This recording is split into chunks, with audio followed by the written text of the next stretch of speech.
Okay, Bismillahirrahmanirrahim. Assalamualaikum warahmatullahi taala wabarakatuh dan salam sejahtera. Bertemu kita sekali lagi pada sesi Mindset Tech Talk siri kedua. Saya doakan agar anda sekalian sihat sejahtera bersempena dengan pada petang yang berbahagia ini. InsyaAllah kita akan bawakan satu lagi perbincangan berkaitan dengan topik yang menarik. InsyaAllah pada hari ini kita akan bawakan topik yang berkaitan dengan COC Marine. Apa itu COC Marine? Certificate of Competency Marine, dan tajuk dia berkaitan dengan the academic pathways as well as the professional pathway for marine engineering. So saya tidak akan berkeseorangan pada petang ini, dan insyaAllah kita akan bawakan dua tetamu yang dijemput khas untuk kita bincangkan topik ini.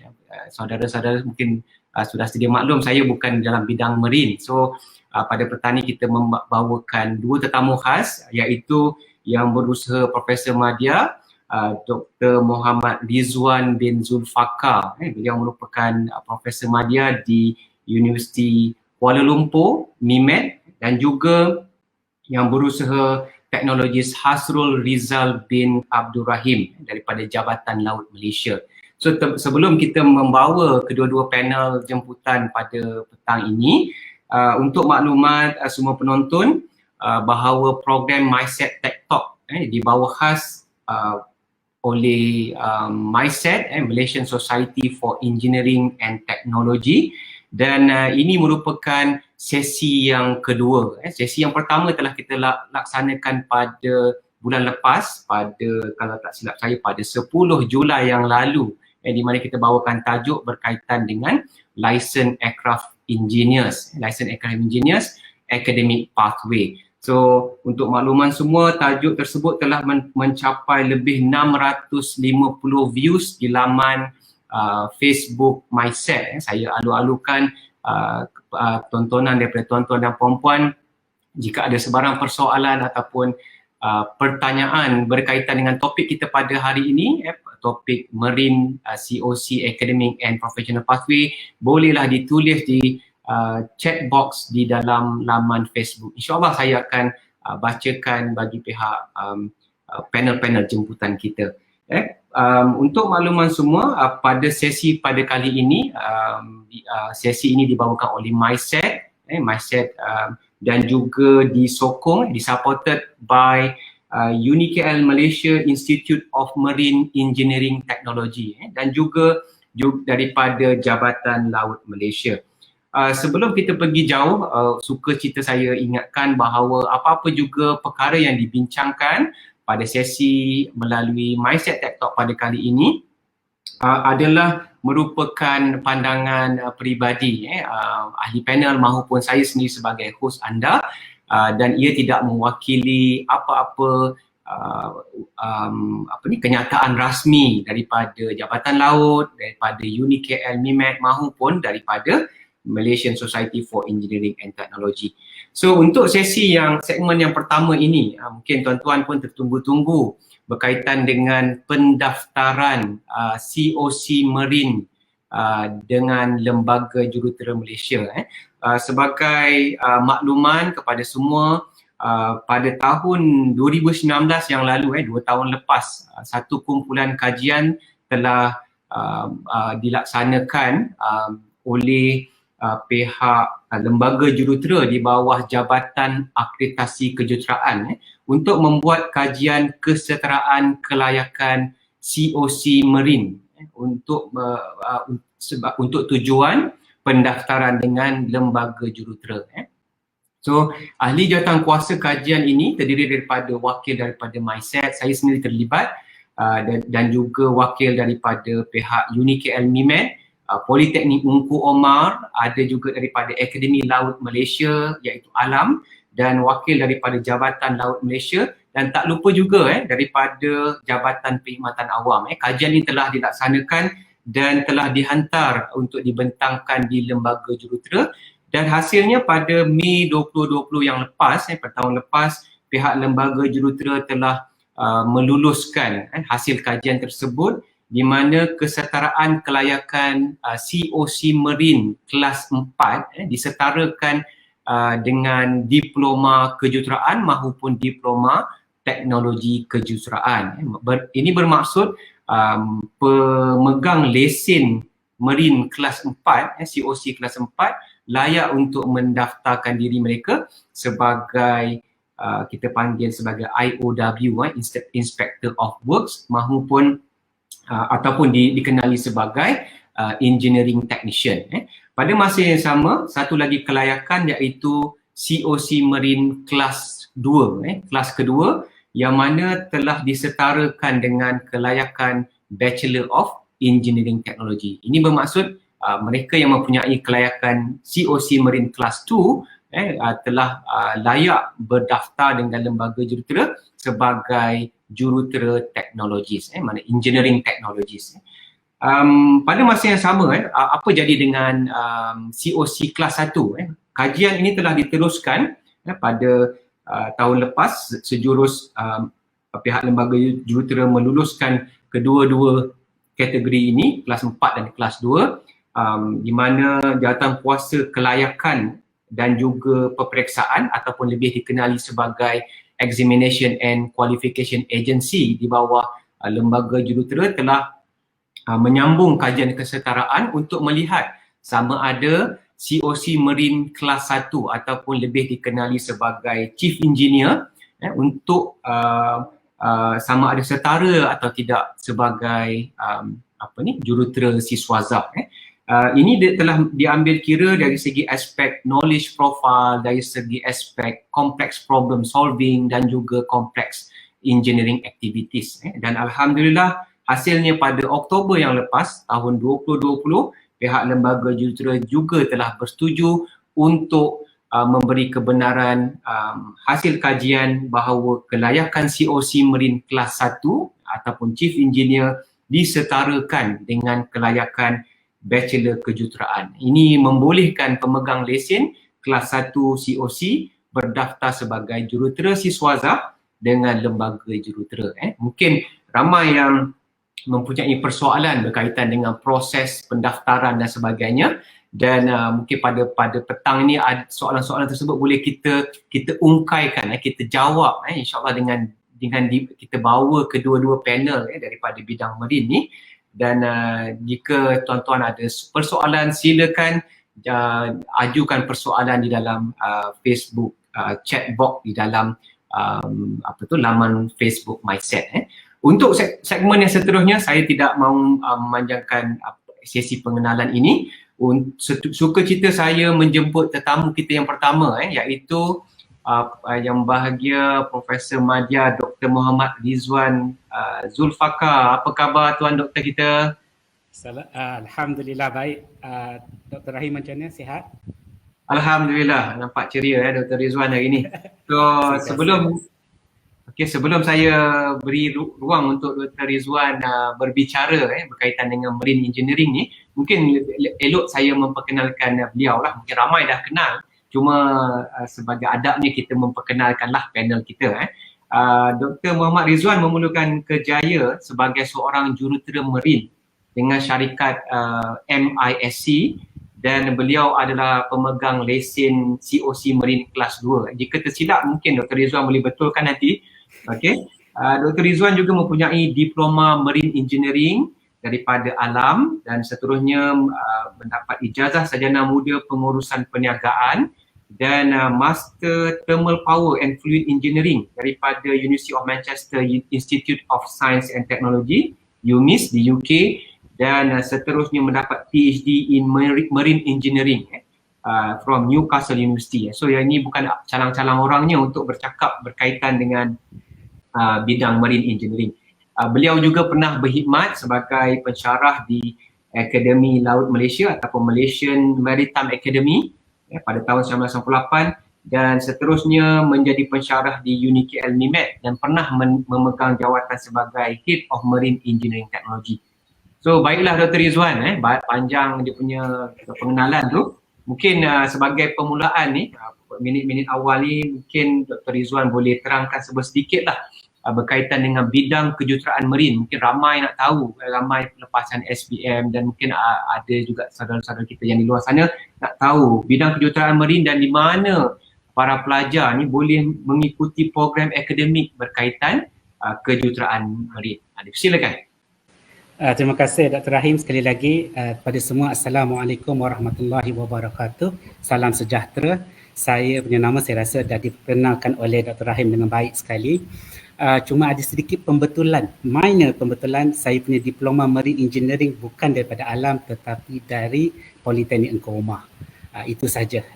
So sekarang ni keunikan ataupun keistimewaan diploma in Marine Engineering, saya rasa untuk kebanyakan orang mungkin tak berapa mahir ataupun tidak berapa faham, tetapi pada mereka-mereka yang ada jiwa kelautan itu, untuk diploma kejuruteraan marin adalah satu bidang yang amat unik. Sebab apa? Kursus ini diiktiraf oleh international body, diiktiraf oleh United Nations di bawah satu badan yang kita namakan sebagai International Maritime Organization, IMO, yang berada atau beribu pejabat di London.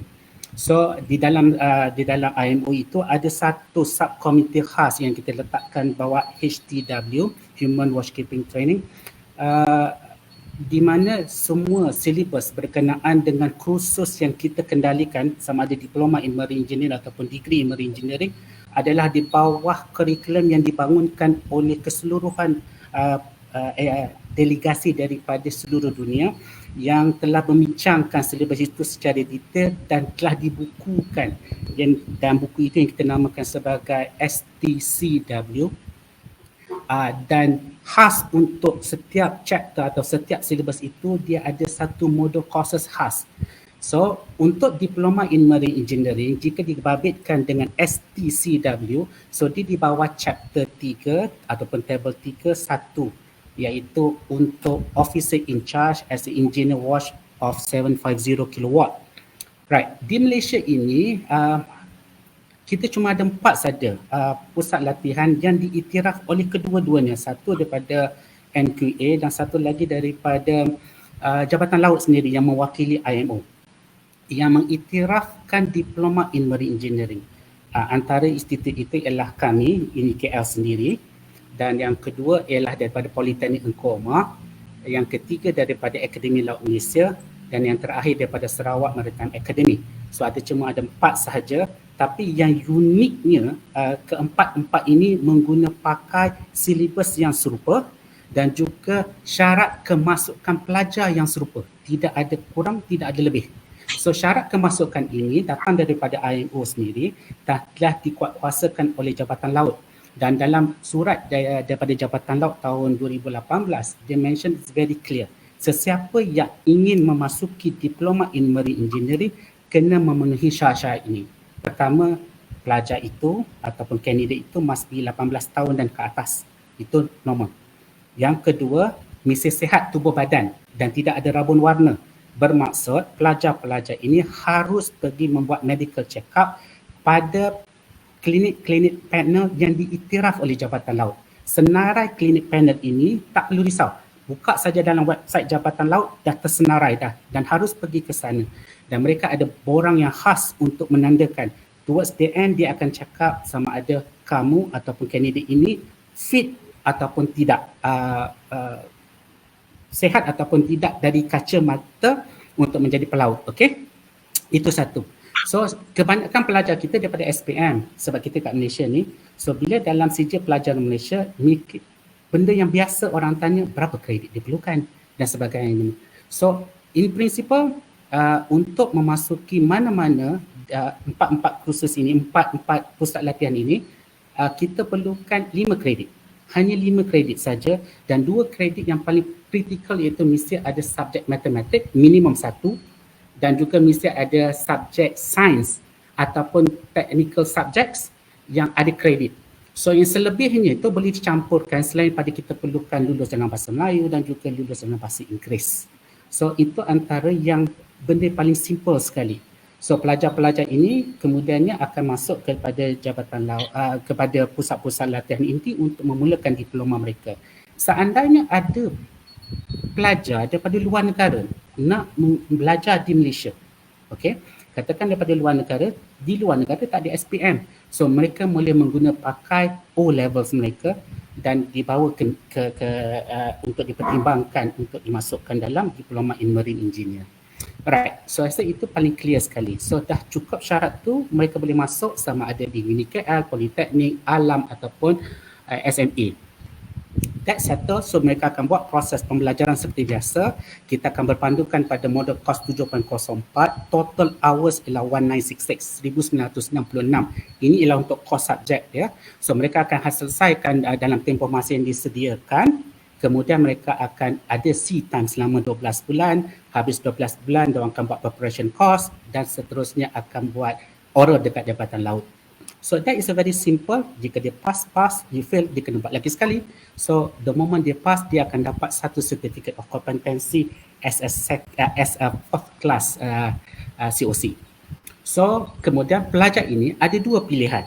Pilihan pertama, dia boleh sambung belajar kepada Bachelor in Marine Engineering, atau pilihan kedua, dia sambung career. So the career path ini saya akan serahkan pada sahabat baik saya daripada Jabatan Laut untuk menerangkan. So kita ceritakan pada those yang daripada diploma ni, kalau nak sambung belajar kepada degree, boleh atau tak boleh? Jawapannya pasti boleh. So Bachelor in Marine Engineering satu-satunya bachelor yang diluluskan oleh MQA maupun daripada Jabatan Laut, dan satu-satunya pusat latihan yang ada ialah daripada UniKL.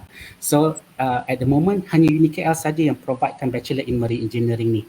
So apa yang sebenarnya berlaku ialah pelajar-pelajar ini, pelajar-pelajar diploma yang mendapat CGPA minimum 2.0 boleh layak memohon, dan jika diterima pakai mereka akan terus sambung kepada degree. So adakah diploma-diploma lain tidak boleh? Jawapannya boleh. So mana-mana diploma yang daripada mana-mana pusat latihan yang diiktiraf oleh Kerajaan Malaysia boleh memohon untuk memasuki program Bachelor in Marine Engineering ini dengan CGPA CGPA minimum 2.0 dengan syarat kursus itu alirannya sama ada aliran sains ataupun teknologi atau engineering teknologi.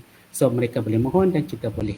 Yang istimewanya untuk budak-budak diploma kita ni, because kita boleh buat credit transfer daripada diploma dan kepada degree. Menariknya sebab untuk degree kita menggabungkan dua modul courses, iaitu 7.04 dan 7.02. Bermaksud those yang dah belajar 7.04 bila balik datang ke UniKL, dia boleh buat credit transfer bila kita buat similarity analysis, dan mereka boleh setinggi 50%, 50%, tapi bergantunglah kepada dia punya kelayakan. Right. So seandainya mereka nak buat dan betul-betul mereka mendapat 50%, jika dapat 50%, bermaksudnya mereka hanya perlu belajar additional 2 tahun lagi untuk membolehkan mereka mendapat degree. So itu satu benda yang menarik yang harus difikirkan. Selain daripada those yang ada diploma, boleh tak orang lain masuk dalam program Bachelor in Marine Engineering ini? Pasti boleh. Pertama daripada STPM. Those yang dah buat STPM dan dapat 2C dan 2D, itu minimum ya, requirement, boleh memohon untuk masuki dalam Bachelor in Marine Engineering. Selain pada itu, those yang ada daripada matrikulasi, foundation, asasi yang seakatan dengannya, mendapat CGPA lebih kurang 2.0 dan ke atas, okay, boleh memohon untuk mengambil Bachelor in Marine Engineering ini sekali. So selain daripada itu, selain daripada diploma, daripada matrikulasi, daripada STPM, benda yang perlu diingat juga, mereka mungkin mereka ini harus mengambil English. Sebab apa? Kebanyakan mereka macam requirement untuk mana-mana universiti pun, untuk orang Malaysia kena ambil MUET. MUET dia kena lulus paling kurang band 2, tapi kalau dia nak ambil IELTS boleh, tapi dia perlukan at least band 5. Untuk TOEFL harus dapat skor seminimum of 500. So this is some of the regulation untuk membolehkan pelajar diploma di-upgradekan dirinya kepada pelajar bachelor. So soalan yang selalu orang tanya, kalau saya daripada diploma sendiri boleh buat career path untuk dapatkan first class, kenapa saya perlu ambil bachelor? why not saya just belayar saja, bila dah belayar dah dapat duit, dah boleh kumpul duit dan boleh buat apa-apa selepas tu. Tapi soalannya sekarang, those yang buat Bachelor in Engineering, kan saya beritahu kat kamu boleh combinekan dua model courses, iaitu 7.04 dan 7.02. Apa yang berlaku ialah bila kamu habis saja belajar sebagai Bachelor Engineering, selepas kamu dapat 4th class, so apa yang kamu buat ialah kamu kena belayar lagi 12 bulan, lepas tu balik semula. Untuk yang diploma tadi, mereka harus menduduki satu lagi kelas yang kita namakan sebagai combined class. That cost about, tak silap saya, dalam 6 ke 8 bulan punya period of time untuk belajar, sebab numbers dia, hours yang perlu dicukupkan ialah 1060. So perlukan lebih kurang 6 ke 8 bulan punya, bergantung pada pusat-pusat latihan yang mengendalikan dia, dan harus membayar ekstra duit belas-belas ribu untuk menduduki proses pembelajaran itu. Meanwhile, apa yang berlaku untuk Bachelor Engineering, benda itu dah been incorporate dalam syllabus. So automatically mereka tak perlu lagi nak keluarkan extra money. Apa yang mereka perlu ialah dapatkan cukup sea time, kemudian diorang datang balik untuk buat refreshment course mungkin seminggu ataupun 2, dan pergi balik kepada Jabatan Laut untuk oral for the second class. So kita dapat memendekkan masa, sebab bear in mind, bila kamu turun ke darat pergi buat kursus, kamu kena gunakan duit kamu sendiri, ataupun kamu kena spend kamu punya masa untuk belajar. Sedangkan those yang dah ada degree, dia punya pathway itu lagi laju lah. Tetapi itu bukan bermaksud kedua-duanya tak penting. Dua-duanya penting, dua-duanya boleh beroperasi serentak. Itu tak isu pun penggunaannya. Cuma kebaikannya begitu. This is the part of the academic path. Maksudnya kita start daripada diploma, kita boleh buat degree. So boleh tak selepas tu, katakan dah belayar untuk sekian-sekian lama, dah dapat second class ataupun dah dapat chief engineer for example, and then saya nak sambung belajar, ya boleh, sebab di UniKL kita ada program untuk masters dan juga kita ada juga program untuk PhD dalam bidang marine by itself. Dan tempat-tempat lain pun ada, saya rasa dekat UMT pun ada ataupun UTM pun ada. So sebenarnya peluang itu ada, cuma peluang yang selalunya tidak kelihatan ialah bila mana daripada diploma itu tidak ada satu bridge khas, iaitu Bachelor in Marine Engineering. Sekarang UniKL telah mengambil langkah proaktif untuk mewujudkan satu step yang tertinggal sebelum ini untuk sekian lama, supaya those yang nak buat bachelor, silakan buatkan bachelor, kemudian kamu boleh buat master dan PhD dan seterusnya. Saya rasa setakat ini dulu, saya kembalikan balik kepada saudara Dr. Rahim untuk seterusnya. Okey, terima kasih Dr. Rizwan atas penerangan, saya rasa cukup lengkap dari segi laluan-laluannya daripada SPM, sama ada buat matrikulasi, diploma dan sebagainya, terus sampai ke peringkat ijazah pertama dan boleh sambung lagi master dan PhD. Okey, untuk kursus yang pertama ni saya rasa cukup cantik dah tu. Banyak soalan-soalan yang mungkin kita akan jawab sebentar lagi. Mungkin kita boleh jemput kita punya panel yang seterusnya, iaitu yang bahagian teknologis Hazrul Rizal bin Abdul Rahim. Minta maaf, lama tunggu dekat belakang tabir. Cik Hazrul, apa khabar? Alhamdulillah, syukur. Terima kasih Prof nak jemput hari ini dengan Dr. Ridwan. Okey, sebelum kita jauh, mungkin saya boleh perkenalkan sedikit lah. Ramai peminat-peminat di luar sana, penonton nak tahu siapakah Encik Hazrul ni. Sedikit latar belakang beliau, saya bagi ringkas saja. Mungkin kemudian beliau boleh terangkan lebih lanjut dari segi pengalaman beliau belayar dan sebagainya. Encik Hazrul merupakan seorang pegawai kanan, penolong pengarah di Ibu Pejabat Jabatan Laut Malaysia, dan seorang yang berpengalaman luas dalam bidang kejuruteraan marine, dan juga yang paling penting kat sini adalah pemegang lesen COC Marine kelas 1. So untuk kita lebih mengetahui tentang beliau, saya rasa lebih cantik lagi kalau Encik Hazrul sendiri bercerita sedikit lah, kasih peluang kat dia bercerita tentang pengalaman akademik dan juga kerjaya beliau untuk pusingan yang pertama ni. Silakan Encik Hazrul. Okey, alright. Terima kasih Prof Rahim dengan Dr. Ridwan. Okey, pertama kali saya nak ucapkan terima kasih kepada MySets terutama sekali bahagian manajemen tinggi saya lah bagi khidmat ini, iaitu Ketua Pengarah kita lah, Datuk Haji Warin, di Balai Ketua Pengarah Haji Wan Induk, dan bahagian-bahagian yang bertanggungjawab untuk merealisasikan perkara ini, seperti bahagian pengelolaan pelaut dan bahagian kawalan industri maritim, dan ahli-ahli group, working group yang kita wujudkan sebelum ni antara BMs dan wakil industri lah yang bantu kita sebelum ni buat lawatan visit ke kapal ULCC Ceres terbesar kali di Malaysia lah waktu ketika itu, waktu kita buat lawatan. So just nak maklumkan sedikit lah tentang, sebelum kita pergi lagi jauh tentang sertifikasi yang kita keluarkan, saya nak terangkan sikit lah tentang apa tu Jabatan Laut. Dan so kalau kita tengok balik dari segi keseluruhan, fungsi utama Jabatan Laut salah satu ialah mengawal selia perkapalan, pelabuhan dan pelaut dan keselamatan kapal. So kalau kita tengok fungsi utama tu, salah satu tu ialah pelaut. Bila di dalam pelaut, di dalam orang cakap JD pelaut tu, bahagian pelaut tu kita nampak Institut Latihan Maritim adalah salah satu kita kawasan kalau istilah maritim yang di bawah Jabatan Laut lah. Di bawah bermaksud mereka-mereka institut yang dapat pengiktirafan daripada Jabatan Laut mengikut konvensi yang kita tetapkan lah, STCW 78.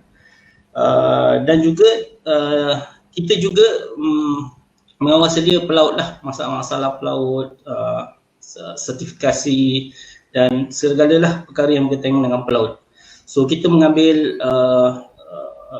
menggunakan pakai peraturan MSO 92, dan kita faham, kita bersedia maklum, kita juga menggunakan konvensyen antarabangsa iaitu STCW 78 dengan pindaan yang terbaru ni 2010 lah.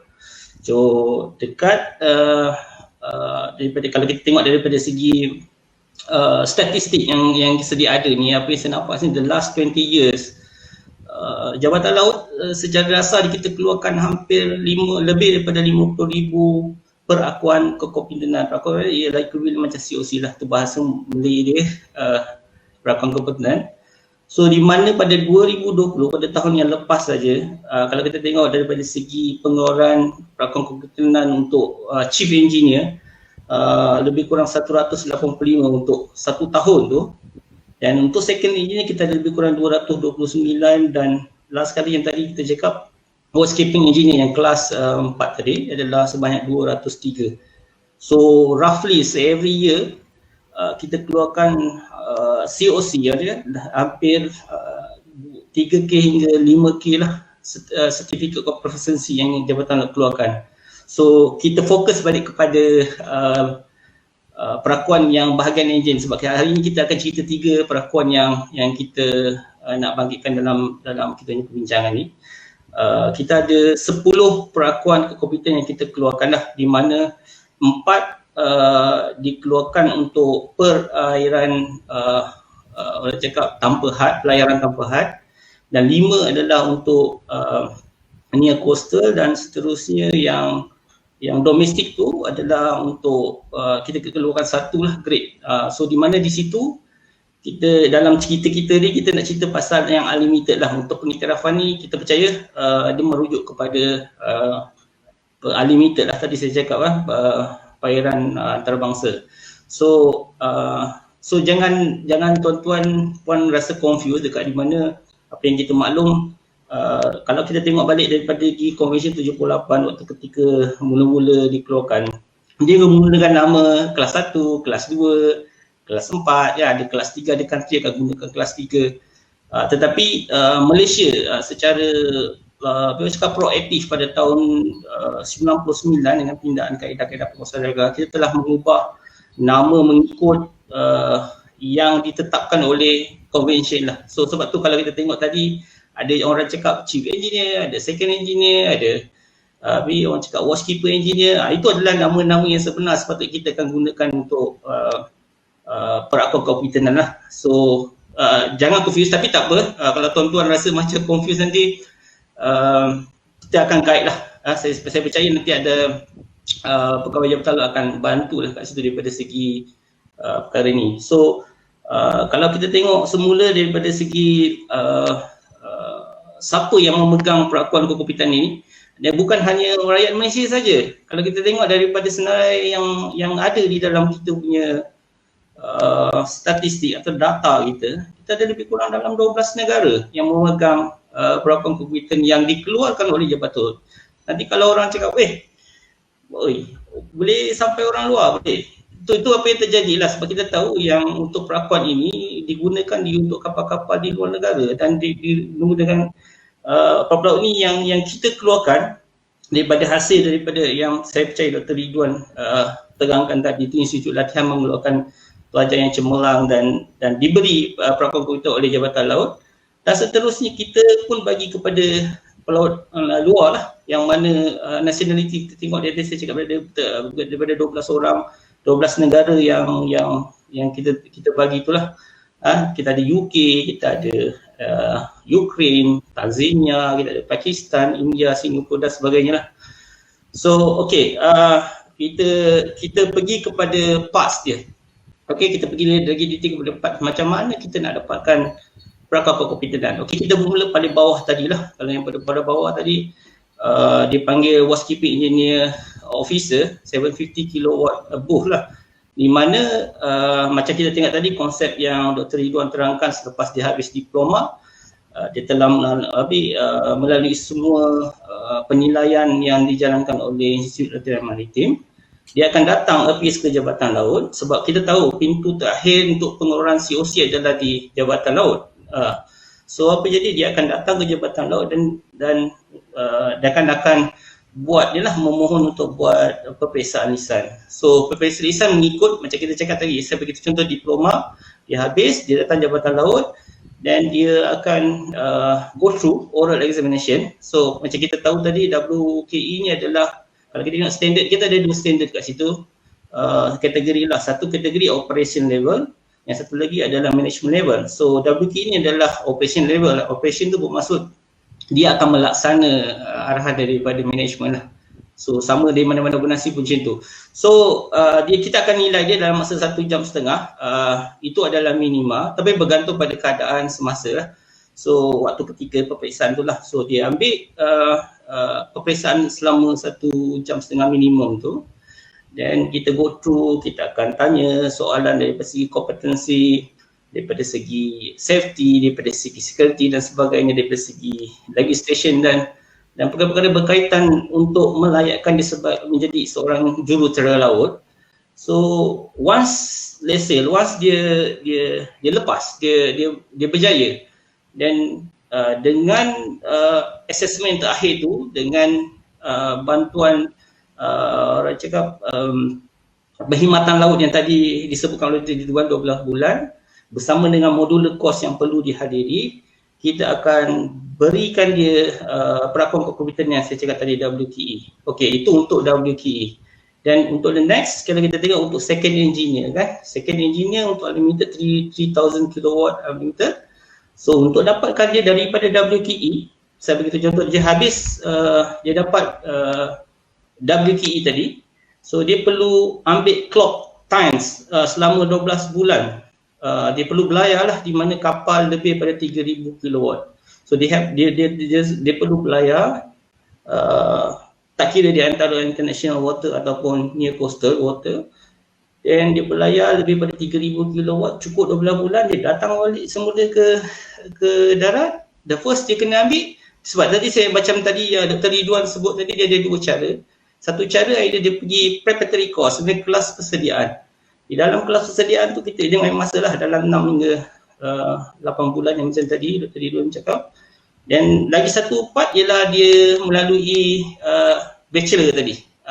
So kalau bachelor, saya rasa dia dah cover semua sebelum dia boleh direct pergi ambil peperiksaan oral. Tapi kalau yang tadi cakap tadi diploma program ambil 12 bulan, then the next dia akan ambil second engineer, dia perlu hadiri kelas persediaan dahulu kan. So once dia lulus dengan assessment, tak silap saya dia ada 4 modul dekat situ kan. Dia akan belajar tentang naval, dia belajar tentang electricals, dia juga ada engineering knowledge, motor, engineering general, So dia lepas semua assessment tu bertulis, dia akan datang ke Jabatan Laut untuk kali kedua, untuk sertifikat yang tertinggi kali kedua ni, dan dia akan jalan proses yang sama macam tadi tu. Dia akan buat oral, dia lepas, kalau kita cakap management dia 2 jam ke atas lah. So 2 jam ke atas tu kita akan assess dia lah mengikut level yang ditetapkan. So dia lulus, dia cukup modular course, dan kita boleh award dia sebagai pemegang untuk pelakon kepimpinan juri kedua. Okey, untuk yang the last kali, yang the highest is the first class tadi yang kita cakap untuk chief engineer lebih daripada 3,000 kuat. Sama juga perjalanan dia, cuma yang kali ni dia hanya perlukan 12 bulan dan dia kembali balik ke Jabatan Laut.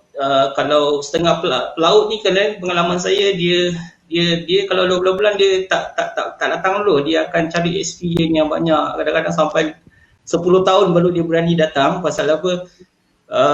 Sebab experience tu, dia kena gain experience tu dekat laut, kan? So tak berarti kalau 12 bulan ialah minimum requirement. Dia boleh could be mungkin 10 tahun, 20 tahun, tergantung pada keberanian dan keyakinan laut tu lah. So dia cukup 12 bulan, dia datang Jabatan Laut, kita buat assessment sekali lagi untuk first class. Kalau kebanyakan pelaut ni sebelum ambil first class, dia akan datang buat preparatory dulu lah. Maksudnya dia buat preparation course lah. Preparation course ni kadang-kadang dia ambil masa seminggu di Institut Latihan Maritim. Dia akan refresh balik, dia akan bagi input balik the new amendment, apa yang perubahan-perubahan yang ada baru ni, dan dia akan datang mula kepada kita dan kita akan buat assessment, dan of course kita akan bagi dia the first class lah. Itu kalau kita tengok, itu adalah career path untuk daripada segi orang pelakon kompitenan. Okey, saya rasa saya kembalikan kepada moderator lah, Dr. Prof. Ibrahim untuk selanjutnya.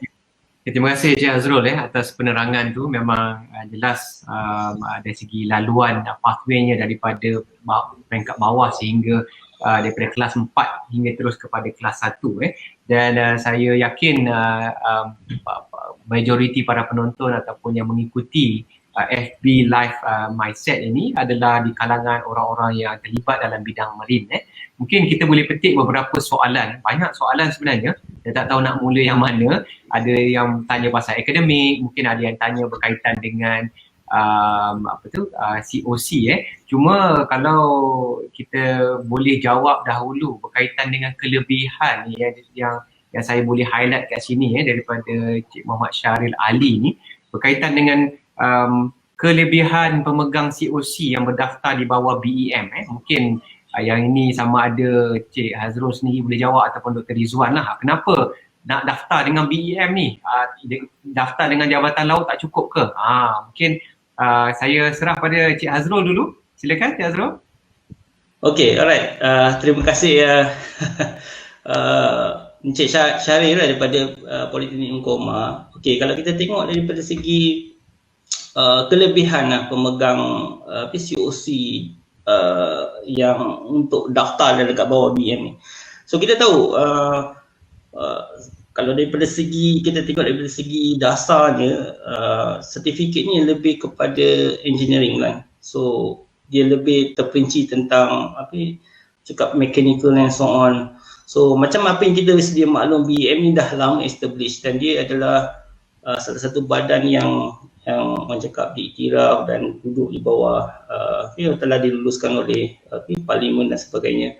So apa yang saya nampak kat sini, bila pengiktirafan kita dapat pengiktirafan daripada BEM ni, salah satu kita tahu dalam salah satu job yang dilaksanakan oleh BEM adalah mengiktiraf institut latihan, universiti, institut latihan yang diluluskan MQA dan sebagainya. So in order kita nak masuk ke dalam COC ni, nak masuk pelakon ni, nak masuk kepada universiti, orang cakap daripada segi meningkatkan kerjaya dan sebagainya, dia perlukan pengiktiraf beginilah. So di mana macam saya cakap tadi kan, kalau dia ada COC je, kalau dia tak ada degree, mana dia boleh bersambung terus ke master. So itu contoh je lah. So kalau dengan pengiktirafan ini, dia boleh mengatakan, okay, sebelum kita nak masuk universiti, dia akan tanya, you sebelum ni ambil bachelor apa? oh you tak ada bachelor, dan kita boleh cakap okey kita ada pengiktirafan BM. Di BM ni membolehkan kita terus lompat pergi ke master. Saya percaya nanti mungkin Prof boleh bagi contoh antara tiket sertifikat daripada apa orang cakap aircraft maintenance. So saya rasa lebih kurang macam apa yang ditawarkan di universiti lain. Itu pandangan saya lah. Mungkin Dr. Ridwan boleh tambah lagi lagi baik lah. Mungkin ada saya nampak kat situ kan. Okey, baik. Dia begini, those yang dah ada COC, okey, untuk mendaftar dekat jabatan, untuk mendaftar di BEM, Board of Engineers, cuma ada dua laluan saja. Laluan yang pertama ialah those yang dah ada bachelor, dan bachelor itu ialah bachelor engineering ataupun bachelor engineering technology dan diiktiraf di bawah BEM under ITAC, for example. So the moment mereka dah habis bergraduat nanti selepas 4 tahun, mereka boleh mendaftar dekat BEM sebagai graduate engineering technology ataupun graduate engineers, bergantung pada kursus yang mereka ambil. Tetapi yang kebanyakan kita ni tidak ada pun bachelor, kita cuma ada diploma saja. So bila diploma, kita nak daftar di mana? Dan kebanyakan pusat latihan yang masa dulu yang ada, yang awal-awal masa dulu itu daripada Politeknik maupun daripada Alam, kita tidak ada pun link dengan ITAC, for example. So macam mana kita nak daftarkan mereka sebagai Graduate Engineering Technology, Graduate Engineering Technicians ataupun IOW. So tak boleh. Bila tak boleh, maka kita tak boleh dapat pengiktirafan setara. So sekarang ni, kecuali macam UniKL, for example, kita ada Bachelor in Marine Engineering, benar-benar pelajar-pelajar kami selepas habis bergraduat nanti mereka boleh mendaftar terus sebagai Graduate Engineering Technology. Tetapi yang selebih kita, yang orang-orang yang terdahulu, yang sebaya dengan saya ataupun yang sebelum UniKL bermula dengan bachelor pada tahun 2015 Januari intake, sebelum itu mereka ni macam mana? So tidak ada pengiktirafan daripada BEM sebelum ni. Sebab itu bila adanya COC ini, so secara tak langsung kita lupakan mereka belajar di mana, tetapi apa yang kita buat ialah sertifikat mereka itu yang kita iktiraf sebab mereka melalui bukan saja 7.04 tetapi 7.02. Bila kita setarakan dia dari jumlah kursus hours dan sebagainya, dia par dengan bachelor. Itu daripada saya serahkan pada Prof Rahim. Okey, jawapan yang baik daripada kedua-dua panel kita lah. Memang tak salah lagi mindset menjemput mereka untuk memberikan taklimat pada petang ni. Sebagai tambahan kepada apa yang telah dimaklum kepada Hazrul dan juga Dr. Rizwan, antara kelebihan yang kita boleh lihat untuk para pemegang lesen COC Marine ni, kenapa nak kena daftar dengan lembaga jurutera ialah dari segi pengiktirafan. Mungkin Dr. Rizwan pernah sebut tadi berkaitan dengan pengiktirafan yang diterima itu menyebabkan kelayakan pemegang lesen COC Marine kelas 1 ni kita setarakan dengan graduate engineer, jurutera siswaza. Ini bermaksud macam contoh, kalau saya boleh ambil contoh kepada community licensed aircraft engineer, kategori Cat C mereka diiktiraf sebagai jurutera siswaza. Dan pemegang-pemegang lesen ni kebanyakannya kalau generasi yang awal, generasi yang bayi-bayi kami lah, so dia tak ada, mereka ni daripada lepasan SPM go through the mill dan mendapat pengiktirafan lesen yang tertentu lah. Kalau Marine COC kelas 1 tadi, kalau aircraft maintenance kategori Cat C, setelah melalui perjalanan yang jauh lah, dan melalui pendaftaran dengan lembaga jurutera sebagai jurutera siswaza ni membolehkan pemegang-pemegang lesen ni untuk menyambung pengajian. Maknanya dia sambung di peringkat master tanpa ada di bachelor degree tadi. Itu antara satu kelebihan yang besar lah. Tapi dari segi aspek kerjaya, di mana kita lihat situasi pandemik sekarang ni, ramai graduan-graduan atau pekerja-pekerja di dalam sektor-sektor tertentu. Kalau saya ambil example sektor airline di bidang aeroangkasa, di mana mereka telah dibuang kerja, dan jika tiada pendaftaran dengan lembaga jurutera, maka pemegang-pemegang lesen aircraft maintenance tidak dapat bekerja dalam industri aeroangkasa, sebabnya yang ada hanyalah lesen di dalam di industri aviation saja. Maka dia tidak laku dalam sektor perkilangan yang lain-lain. So dengan adanya pendaftaran dengan lembaga jurutera, kalau kita ikutkan akta Lembaga Jurutera Revision 2015 di mana mana-mana pekerja yang ingin melibatkan diri di dalam sektor kejuruteraan, mereka perlulah berdaftar dengan lembaga jurutera. Maksudnya marine engineer sekarang ni yang berdaftar dengan Jabatan Laut, maka dalam masa yang sama jika berdaftar dengan lembaga jurutera, maka dikatakan sahlah pekerjaan mereka di dalam sektor kejuruteraan dari segi aspek teknisiannya, jurutera teknologi semua, mahupun di peringkat siswazah. So yang tu kita kirakan dari segi legality lah. Ada beberapa soalan lagi yang mungkin saya boleh bangkitkan di sini, mungkin lebih kepada Dr. Rizwan yang akan jawab ni, iaitu ijazah dari UniKL boleh diduduki oral second class engineer di Jabatan Laut, boleh ke tidak kan? Ataupun perlu hadir kursus combine kelas lagi, yang mungkin boleh jawab ke Dr. Rizwan? Boleh. Okey, sebelum saya jawab benda ni, boleh saya nak deviate sedikit tak, moderator? Silakan, ya. Okey, begini, saya masa saya punya second class, lepas tu saya nak sambung master saya tak boleh. Sebab apa saya tak boleh? Kerana tidak ada lagi mana-mana universiti di Malaysia pada masa itu sedia menerima saya sebagai master. Alasannya ialah COC kelas 2 saya tu lebih kepada professional cert. Bukannya dari segi apa tu knowledge tu dia cakap tak sama.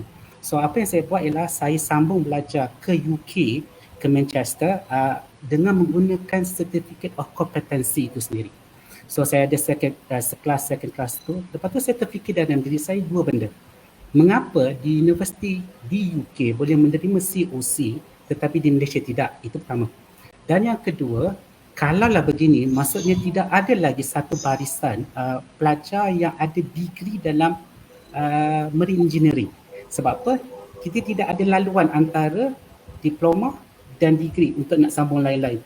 So the moment saya balik ke Malaysia dan saya join kepada UniKL, saya dapati bahawa okey, saya kena buat sesuatu, dan salah satu daripadanya adalah untuk mendapatkan pengiktirafan mengatakan bahawa COC ini adalah sama taraf dengan degree. Itu satu. Ataupun saya sendiri dah buatkan satu platform khas untuk Bachelor in Marine Engineering. So dengan ini tidak ada alasan selepas ini para pelajar ataupun kandidat yang dah ada COC untuk sambung belajar. The step is there, just you need to prove yourself untuk further the knowledge lah. Itu satu. Untuk menjawab soalan tadi daripada kawan tu, mereka tidak perlu lagi untuk menduduki mana-mana combined classes sebab mereka punya 7.02 itu telah ada di dalam dalam kamu punya kursus masa kamu buat Bachelor in Marine Engineering. So kamu tidak perlu, cuma yang kamu perlu ialah itu untuk seminggu atau 2 minggu untuk refreshment course, untuk memastikan semua data-data kamu tu betul, apa ada tindakan-tindakan yang harus tahu supaya bila nak bercakap dengan examiner di Jabatan Laut, contoh examiner lah Tuan Hasrul sendiri, maka kena tahu sebab apa, Jabatan Laut hanya nak tengok benda yang updated, dia bukan nak tengok benda yang outdated. So kamu, kadang-kadang kita belayan, kita terlupa benda-benda akta-akta baru. So akta-akta ini ataupun apa-apa saja tindakan baru ini, dia akan diterangkan masa refreshment course. Selepas itu kita akan buat mock oral untuk second class, for example. Jika dah lulus benda tu, kita akan benarkan mereka pergi ke Jabatan Laut supaya the failing rate untuk oral itu dapat dikurangkan. Okay, back to you moderator. Okay, banyak sangat soalan dalam sesi ni. So saya pun tak tahu nak pilih yang mana. Mungkin ada tambahan daripada Cik Hasrul ni sambil-sambil saya cari yang mana bersesuaian untuk kita jawab. Itu okey, terima kasih moderator. So macam apa, saya tambah sikit apa yang Dr. Ridwan ceritakan tadi. Memang betul. Daripada segi pandangan untuk membuat assessment, cakap menilai kelayakan seseorang pelaut tu in order nak dapatkan perakon komponen. Kita cakap bukan senang. Perakon ni macam satu lesen yang besar. Dia bertanggungjawab. Macam contoh first class tu, saya rasa dia adalah ketua di dalam bilik enjin tu. Dia perlu tahu semua daripada segi perundangan, daripada segi yang cakap peraturan-peraturan. Macam saya bagi contoh kan, dia duduk, kalau dia tak tahu keperluan, dia cakap macam kita tahu kapal tu umpama pulau, dia tu umpama negara. Contoh belakang tu dia letak satu bendera Malaysia. dialah sebiji pulau Malaysia yang belayar, yang berjalan ke sana ke sini, dia membawa nama Malaysia. Dia juga mempunyai bermacam-macam lah, so daripada segi kedokteran, daripada segi knowledge, daripada segi untuk pelayaran, daripada knowledge daripada nak repair, daripada segi sakit, kebakaran, dia juga polis, dia juga security, dekat situ kita nampak. So bila dia belayar, saya bagi contoh satu pelayaran daripada Singapura, saya bagi contoh Singapura belayar sehingga ke Europe, kadang mengambil masa sampai 1 bulan yang dia pun tak nampak darat. So kita boleh bayangkan kalau dia ni tak layak, dia ni tak tahu tentang asas-asas orang cakap engineering dan sebagainya, dan agak sukar bagi dia untuk berkhidmat untuk memastikan pelayaran tu lancar sampai ke tempat yang sepatutnya. Itu yang saya nampak. So sebab tu bila kita buat penilaian secara bersemuka atau oral examination, dan perkara-perkara ni kita tekankan lah, macam saya cakap tadi, dia tak tahu regulation, dia buang minyak, dan itu saya nampak macam betul lah. Sebab tu kita kena tengok, walaupun kadang-kadang experience dengan knowledge ni benda yang berbeza lah kan. So betul, of course, kebanyakan orang kata orang cakap pengalaman tu penting kan, pengalaman penting. So pengalaman penting, you pun kena ada knowledge kat situ. Itu selah saya punya pandangan situ lah. Boleh sudah. Terima kasih Encik Azrul. So berkaitan dengan soalan-soalan yang teknikal ni, ada segi prosesnya, nakkan dapatkan maklumat lanjut tentang bagaimana nak mohon.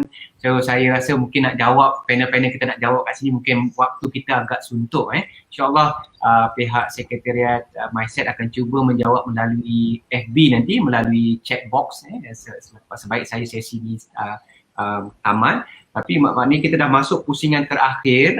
Sesi TED Talk ni suntuk 1 jam aja. So itu pusingan terakhir, mungkin saya bagi peluang kepada Dr. Rizwan terlebih dahulu untuk memberikan mungkin motivasi ke ataupun nak promote apa-apa program. Silakan Dr. Rizwan. Terima kasih moderator. Sebenarnya begini. Penantian, saya rasa Politeknik Nkoma memulakan program Diploma in Marine Engineering start pada 1972. Saya rasa dah hampir 50 tahun dah benda ni lalu. So kebanyakan kami yang ada COC ini tidak ada apa-apa pun. Kebanyakan orang yang ada namanya, ada perkataan depannya IR dan sebagainya ini, mereka memang dapat daripada bachelor. So those yang tidak ada bachelor ni macam mana?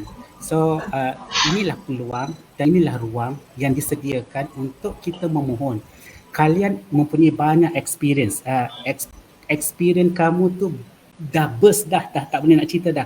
Hanya yang diperlukan ialah mendaftar dahulu, kemudian menjawab ataupun mengisi borang-borang tertentu untuk memastikan boleh melepaskan semua pengalaman-pengalaman itu di dalam kotak-kotak yang diperlukan. Dan akhir sekali apa yang boleh berlaku ialah mereka harus untuk interview nanti.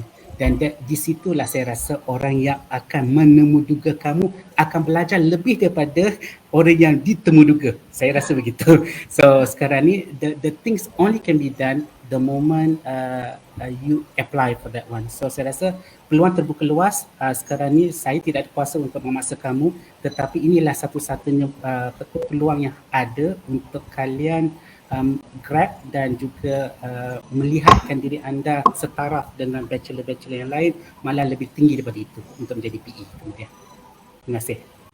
Okay, terima kasih Dr. Rizwan. Encik Hazrul, ini point untuk ni, untuk conclude, silakan. Okay, terima kasih moderator Dr. Prof. Ibrahim.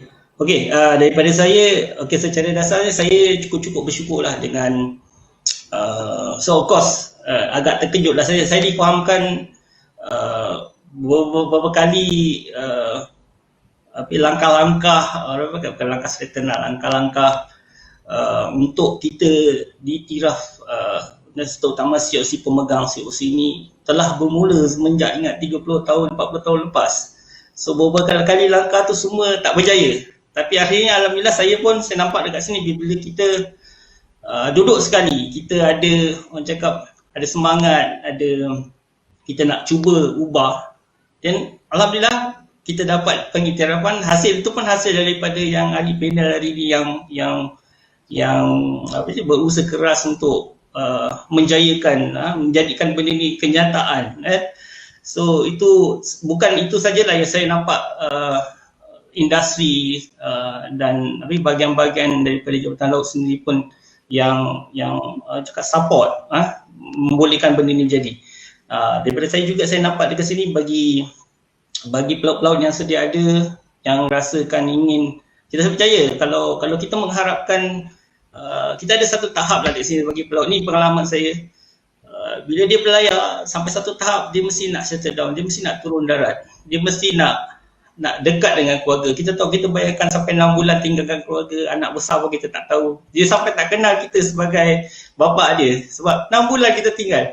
So mesti kita ada keinginan nak duduk darat, dan kita di darat kita tahu competition tu memang besar. Kebanyakan orang cakap dengan cara ni, dengan flow yang telah platform yang disediakan ni, saya rasa tuan-puan perempuan mungkin boleh pergi lebih jauh dan maksudnya sama level tu dekat darat, memudahkan kerja kita, memudahkan daripada CV kita untuk sambung belajar dan mendapat pengetahuan dan sebagainya.